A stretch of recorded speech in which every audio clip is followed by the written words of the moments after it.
नमस्कार, मैं ललित प्रजापति। आनंद भी हमारे साथ हैं। मिडिल ईस्ट को लेकर भी चर्चा होगी। ऐसी नौबत क्या आई होगी कि यूएस को दुनिया की सबसे बड़ी शक्ति को एक और युद्धक जहाज भेजना पड़ा। कहाँ भेजा जा रहा है, क्यों भेजा जा रहा है, क्या ऐसी नौबत आ गई है?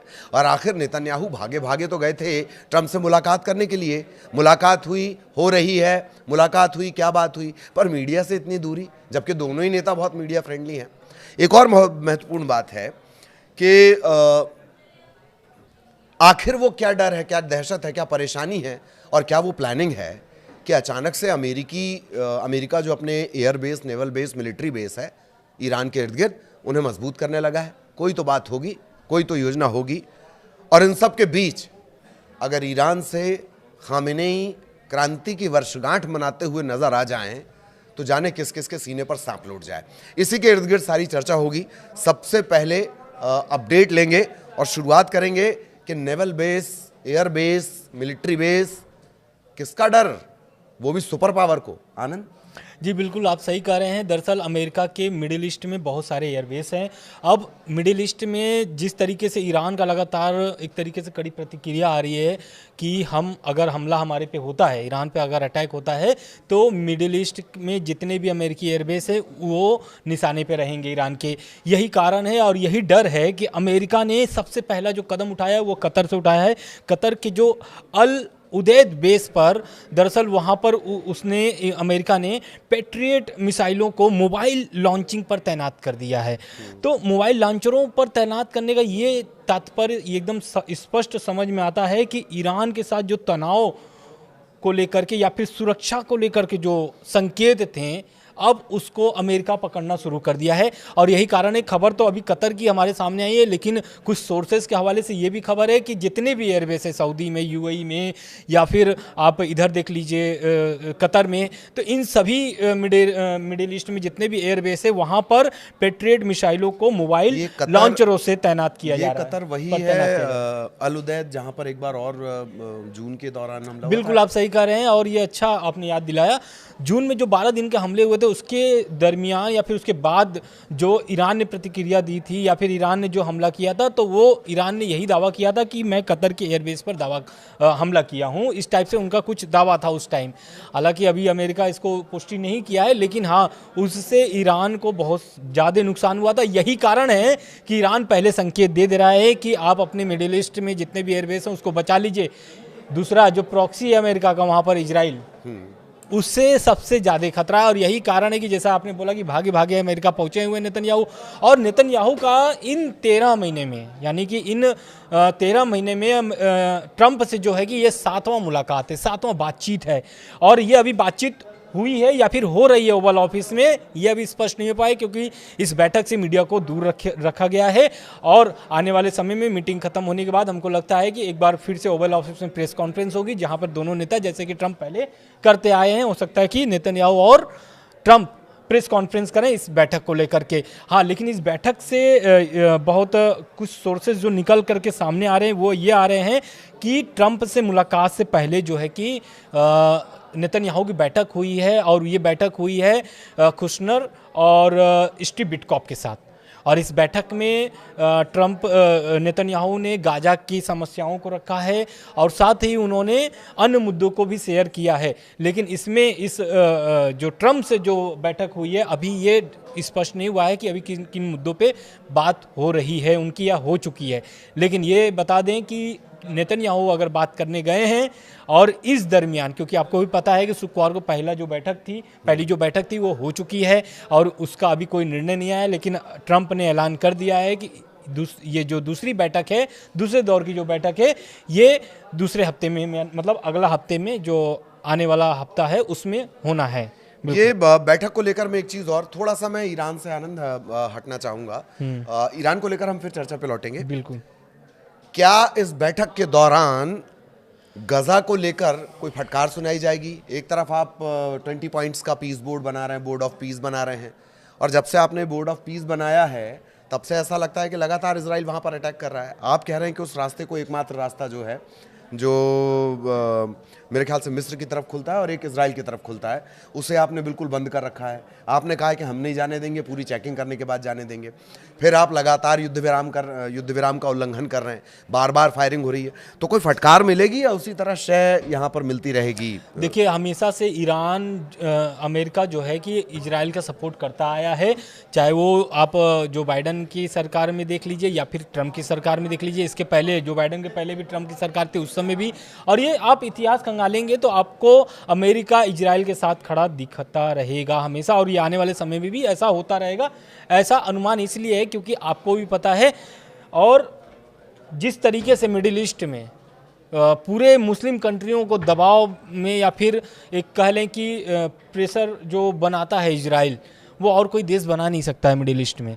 और यही कारण है अमेरिका हमेशा इसीलिए मिडिल ईस्ट को कंट्रोल करने के लिए हमेशा इजराइल को सटा के रखता है। दूसरी बात और कि ट्रम्प से बैठक के पहले जेरेड कुशनर और स्टीव विटकॉफ, हाँ बिल्कुल, हाँ, ट्रम्प के ये दामाद हैं, जैसे हमारे यहाँ भी दामाद भगवान होता है ना, तो बिल्कुल आप सही करें। तो उसके बाद स्टीव विटकॉफ, इन लोगों से मुलाकात में गाजा, ईरान और क्षेत्रीय सुरक्षा पर चर्चा हुई। क्षेत्रीय सुरक्षा बहुत अहम मुद्दा है इजराइल के लिए, क्योंकि जो ईरान के प्रॉक्सी हैं तीन, हिजबुल्लाह, हमास और हुती, हाँ, ये तीनों जो है ना कि एकदम मतलब कि इजराइल का नस पकड़ के हमेशा रखते हैं। और इजराइल को यही डर है कि ईरान पर अगर अटैक होगा तो पहले ईरान अटैक करेगा कि नहीं करेगा अटैक के बाद, लेकिन ये जो तीनों प्रॉक्सी हैं ये एक्टिव हो जाएंगे, और एक्टिव होने से इजराइल को काफ़ी नुकसान होगा, क्योंकि गाजा में जिस तरीके से अभी वारदात हो रहे हैं सीज फायर के बाद भी। और दूसरी बात, सीज फायर को लेकर के भी ट्रम्प की बातचीत होगी नेतन्याहू से कि क्या सीज फायर को कितने दिनों तक और आगे बढ़ाया जा सकता है, और आगे बढ़ाने के साथ साथ इजराइल का जो उल्लंघन पर आरोप लगे हैं उस पर भी चर्चा की जा सकती है ट्रम्प से, नेतन्याहू की। तो ये गाजा को लेकर भी हमने आपको अपडेट दे दिया, क्योंकि लगातार उल्लंघन हो ही रहे हैं। अच्छा, कभी कभी ऐसा लगता है कि जेरेड कुशनर और स्टीव विटकॉफ जैसे घर में गेट में दो पल्ले नहीं होते हैं, इनको खोलो तो ही घर के अंदर जा पाओगे, कभी कभी ऐसा लगता है, जानकारी ये भी कह देते हैं। खैर, गाजा से हम चर्चा को वापस ईरान की तरफ लेकर जाएंगे। नेतन्याहू दरअसल चाहते क्या है, क्या क्या उनके एजेंडा हैं? ये तो तय है, जैसे आपने कहा कि जो तीन लोग हैं, हुती हैं, हिजबुल्लाह हैं, हमास है, इसके साथ और ईरान ऑब्वियसली, तो ये एक बड़ी मुसीबत बने हुए नेतन्याहू के लिए। क्या वो कहेंगे जब व्हाइट हाउस में चर्चा होगी या हो रही होगी या हो गई होगी, क्या उन्होंने की पॉइंट उठाए होंगे? देखिए, उनका सबसे बड़ा एजेंडा जो यही है कि नेतन्याहू ट्रम्प पर हमेशा से दबाव बनाते आए हैं, और यही कारण है कि दबाव फिर से डालना शुरू कर दिए हैं, और अब तो वाशिंगटन पहुंच भी गए हैं। और वहां से दबाव डालने का मतलब ये है कि अमेरिका ईरान की जो परमाणु वार्ता हो रही है, बातचीत जो हो रही है, जो डील हो रही है, वो सिर्फ न्यूक्लियर प्रोग्राम पर सीमित न रह जाए। वो चाहते क्या है, नेतन्याहू क्या चाहते हैं, इसको मैं 3 पॉइंट में आपको समझा देता हूँ। पहला कि ईरान की जो बैलिस्टिक मिसाइल प्रोग्राम है उसको सख्त रोक दिया जाए, मतलब उसको बंद कर दिया जाए। हालांकि कुछ ऐसे दावे आए थे कि 500 किलोमीटर तक के रेंज वाले जो दूर की मिसाइलें हैं वो ईरान बना सकता है। हालांकि अब इस बैठक के बाद स्पष्ट होगा कि क्या नेतन्याहू के जितने पॉइंट है वो होता है, उस पर बातचीत पर मुहर लगती है या नहीं लगती है मांग पर। तो पहला तो ये हो गया कि बैलिस्टिक मिसाइल प्रोग्राम को सख्त रोक दिया जाए। दूसरा है कि उनकी जो प्रॉक्सी हैं हमास, हिजबुल्लाह और हुती, इन पर कार्रवाई की जाए। मतलब पहले तो ये होता था कि मदद रोक दी जाए ईरान की तरफ से, लेकिन अब चाहते हैं नेतन्याहू कि अब इन तीनों पर कार्रवाई होनी चाहिए। कार्रवाई कैसे होगी ये भी आपको पता है कि वो हमला करना चाहते हैं, हमला करना चाहते हैं। हालांकि हमास की कमर पूरा तोड़ करके रखे हैं इजराइल में नेतन्याहू, फिलिस्तीन में हमास पूरी तरीके से ख़त्म हो गया है और सरेंडर भी कर चुका है एक तरीके से। यही कारण है कि सीज फायर वहाँ पे चल रहा है, बीच बीच में हमले होते रहते हैं। तीसरा पॉइंट क्या है, अगर डील नहीं बनी तो सैन्य विकल्प खुले रखने की बात कर रहे हैं वो, मतलब बात रखना चाहते हैं। मतलब सेना का ऑप्शन हमेशा रहेगा सैन्य विकल्प का। और वैसे जैसे आनंद जिनका जिक्र कर रहे हैं, ये बात सही आपने कही है कि हमास को एक तरह से तोड़कर रख दिया है, लेकिन मामला अभी निरस्त्रीकरण तक नहीं गया है। हाँ। और ये भी नहीं भूलना चाहिए कि इतने बड़े दिग्गज हैं नेतन्याहू, पर अभी भी वो जो बारूदी सुरंगें या वो जो बंधक हैं वो तभी रिलीज हो पाए या उनकी डेड बॉडीज तभी निकल पाई जब हमास ने चाहा, वरना आप तमाम प्रयास करने के बावजूद, तमाम तकनीकी रूप से मजबूत होने के बावजूद खोज नहीं पाए थे। तो हकीकत यही और यही वजह है कि जो 20 पॉइंट्स हैं या वो जो चरणबद्ध है उसमें एक हमास का निरस्त्रीकरण सबसे महत्वपूर्ण है। और आनंद अक्सर समझाते हैं कि हमास सिर्फ वहाँ पर अस्त्र शस्त्र वाली मसला नहीं है, वहाँ के समाज में भी गहरा दखल है। बिल्कुल, चुनाव में वो फैसले की स्थिति में होता है। खैर, एक बात और भी है कि ये तय है कि जो पूरी बातचीत का फोकस रहेगा वो ईरान पर रहेगा, नेतन्याहू का। लेकिन ट्रंप से क्या कुछ सुनने को मिल सकता है? बिल्कुल, देखिए ट्रम्प का जो स्टैंड है वो उन्होंने तो पहले साफ तौर से बोल दिया है कि ये डील होनी चाहिए और ईरान भी ये समझौता चाहता है। लेकिन ये डील अगर नहीं होती है तो वो आगे का क्या प्लान है या फिर वो क्या चाहते हैं ईरान से, उन्होंने तो पहले साफ बोल दिया कि बहुत सख्त कदम उठाया जाएगा ईरान के खिलाफ अगर वो डील नहीं करता है ईरान तो। दूसरा, मिडिल ईस्ट में उन्होंने एक बड़ा बयान दे दिया है। मिडिल ईस्ट में दूसरा एयरक्राफ्ट कैरियर ग्रुप जो है वो भेजने का वो एक तरीके से विचार बना रहे हैं, क्योंकि अभी वो जो दूसरा एयरक्राफ्ट एयरबेस जो है वो अभी है वर्जीनिया में, वहाँ पर अभ्यास उसके चल रहे हैं। लेकिन दूसरा जो एयरक्राफ्ट है उसका नाम है यूएसएस जॉर्ज H.W. बुश। और ये शायद इस वक्त की सबसे बड़ी खबर यही है हाँ। कि अगर वो इशारे कर रहे हैं, बयान दे रहे हैं, मतलब वो मन बना चुके हैं। मतलब यूएसएस अब्राहम लिंकन के अलावा एक और चलता फिरता युद्ध का शहर, इसे अगर मैं कहूँ तो गलत नहीं होगा, वो इसे भेज रहे हैं। बिल्कुल, ये मनोवैज्ञानिक है या वाकई ऐसा हो सकता है आनंद? क्योंकि सारे जानकार ये कह रहे हैं कि युद्ध तो लगभग होने की स्थिति है। बिल्कुल, लेकिन ईरान पर दबाव बनाने के लिए ट्रंप हर एक चाल चल रहे हैं, चाहे फिर वो जंगी बेड़ा की बात कर लें, जो जंगी बेड़े जहाज जो वहाँ पहुँच रहे हैं, दूसरे जहाज पर भी विचार बना रहे हैं। विचार बनाने का मतलब यही है कि आने वाले समय में भेज भी सकते हैं, लेकिन मिडिल ईस्ट में पहुँचने के लिए उसको 4 हफ्ते का समय चाहिए। अगर अभी भी भेजना चाहेंगे तो 4 हफ्ते लगेंगे उनको मिडिल ईस्ट में पहुँचने में। और दूसरी बात कि अरब सागर में अभी तैनात है यूएसएस अब्राहम लिंकन, उस पर एक बार अटैक होने की प्रयास हुए थे, ऐसा अमेरिका का कहना है, क्योंकि वहाँ पर ईरान की तरफ से ड्रोन भेजे गए थे और उस ड्रोन से ईरान को तो बहुत सारे सबूत मिल चुके हैं कि कैसा है वहाँ पर, किस तरीके से वहाँ पर गतिविधि है अरब सागर में और यूएसएस अब्राहम लिंकन पर। हालांकि यूएसएस अब्राहम लिंकन से F-15 उड़ करके जो फाइटर जेट है वो गिरा देता है ड्रोन को।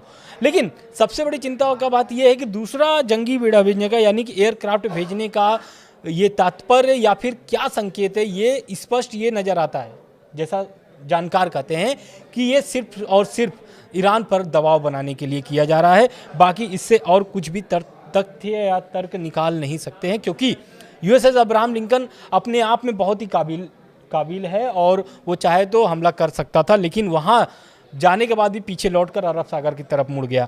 दूसरी ये खबर और आ रही है, एक खबर ये है सबसे महत्वपूर्ण माना जाता है, क्योंकि ईरान में इतने तनाव के बीच, अमेरिका और ईरान के तनाव के बीच जश्न मनाया जा रहा है ईरान में।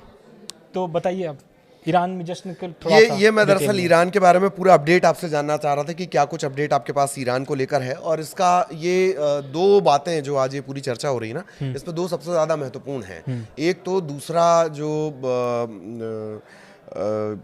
चलता फिरता युद्ध का शहर, जिसको मैं बार बार बोलता हूँ, क्राफ्ट कैरियर जिसको बोला जाता है, उसका मूवमेंट का इशारा देना, और मोस्ट इम्पॉर्टेंट ईरान कर क्या रहा है इसे समझना, क्योंकि ईरान ऐसा लगता है कि मनोवैज्ञानिक रूप से इस युद्ध में अभी भी आगे चल रहा है। वो जब चाहता है कि अमेरिका मिसाइल की बात करे, अमेरिका मिसाइल की बात कर रहा है। इसे कहते हैं पॉलिटिक्स की लैंग्वेज में, जैसे हम कहते हैं कि नैरेटिव सेट करना।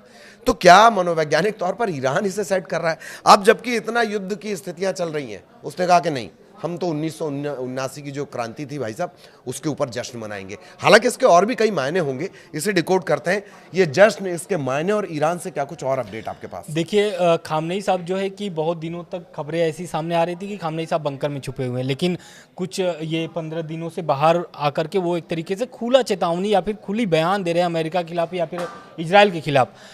और इसके पहले भी जैसा कि जैसा आपने बताया कि जो 47वीं वर्षगांठ जो है कि इस्लामिक क्रांति की 47वीं वर्षगांठ ईरान मना रहा है, और इस वर्षगांठ में अगर आप देखेंगे तो सड़कों पर ईरान की जो सड़कों पर लाखों की तादाद में लोग उतरे हुए हैं जश्न मनाने के लिए। इतने तनाव के बीच भी ये खामनेई साहब का एक तरीके से ये बोल लें कि ताकत है, या फिर आप इसको एक इशारा बोल सकते हैं जनता को लेकर के, क्योंकि आज खामनेई साहब ईरान के सरकारी जो चैनल है टीवी पर, उस पर आकर के उन्होंने संबोधित किया था देश को, और ईरान की जनता को साफ संकेत दे दिए थे कि आपको एक होना पड़ेगा, और एक हो जाएंगे जिस दिन, उस दिन दुनिया समझ जाएगी कि ईरान की ताकत क्या है। परमाणु मिसाइल, परमाणु बम या फिर मिसाइल, बैलिस्टिक मिसाइल जैसे कोई ताकत होती नहीं है, खामनेई साहब का कहना है।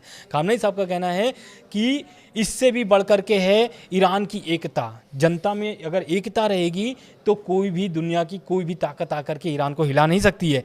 लेकिन इस बीच जिस तरीके से जुलूस निकाले गए हैं वर्षगांठ पर, तो ये जुलूस में लाखों की तादाद में लोग झंडे लेकर के ईरान के निकले हैं। और खुमैनी साहब को भी याद करें, क्योंकि इसमें बहुत बड़ी भूमिका थी खुमैनी साहब की।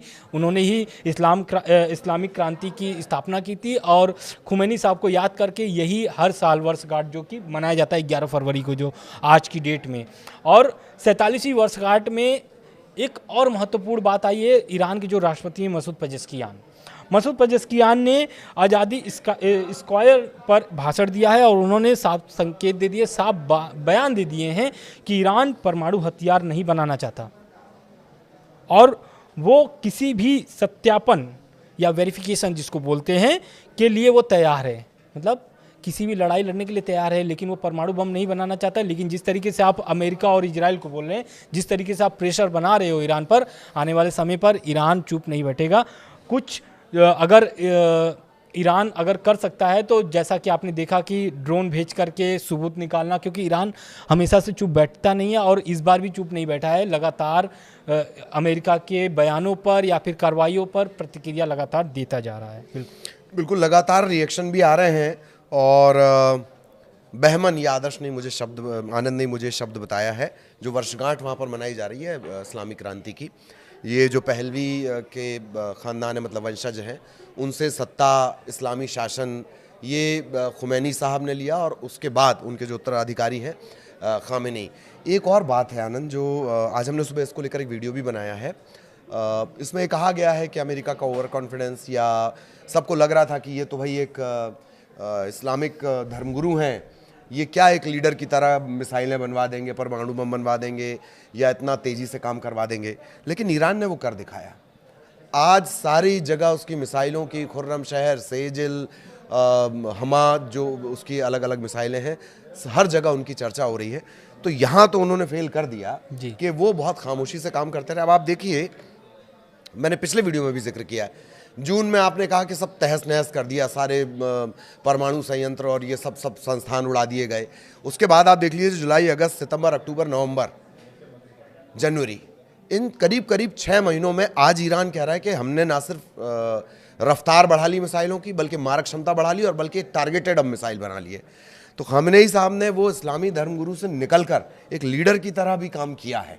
यही अमेरिका की चिंता भी है। बिल्कुल यही कारण है कि जितने भी एयरबेस है वहाँ पर उसको बचाने के लिए, जो कि ट्रंप अब नए तरीके से वहाँ पर टेक्नोलॉजी स्थापित कर रहे हैं कि जो हमला हो ईरान की तरफ से, जो भी मिसाइल वहाँ से छोड़ा जाए ईरान की तरफ से, तो उससे बचने के लिए उन्होंने इस तरीके के टेक्नोलॉजी को इस्तेमाल कर रहे हैं। और आने वाले समय में खबर ऐसी भी आ रही है कि सभी एयरबेस पर इस टेक्नोलॉजी को स्थापित कर दिया जाएगा, और ये मोबाइल लॉन्चिंग पर ही निर्भर करता है। यानी कि ये पहले संकेत दे देगा, मतलब वहाँ पे मिसाइल अगर अटैक के लिए वहाँ पर छोड़ा जाता है मिसाइल, तो यहाँ पर तुरंत इनको पता चल जाएगा कि ये जो मिसाइल है इस जगह पर गिरने वाली है।